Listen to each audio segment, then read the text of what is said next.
Ampunilah diri. Barang milik negara yang dimusnahkan ini berupa 7 juta batang rokok ilegal, 119 kg tembakau iris, 2.000 liter miras ilegal, dan barang larangan lainnya yang dimusnahkan yakni buku, obat-obatan, produk kosmetik, dan 200 bol pakaian bekas impor. Barang senilai 10 miliar rupiah dan menjadi milik negara ini dimusnahkan dengan cara ditumpahkan ke dalam drum dan dibakar.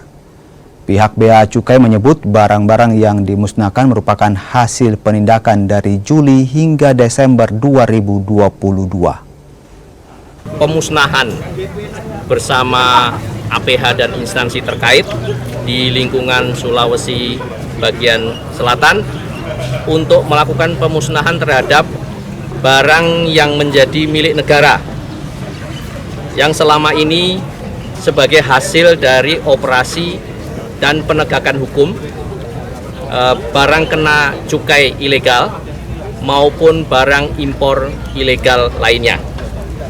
Ada beberapa barang yang tadi kami musnahkan secara simbolis bersama dengan aparat penegak hukum dan instansi daerah lainnya, yaitu berupa hasil tembakau atau rokok, kemudian minuman mengandung etil alkohol atau MMEA atau minuman keras ilegal, juga termasuk barang impor yang terkena lartas, larangan dan pembatasan, baik dari jenis buku, obat-obatan, dan kosmetik.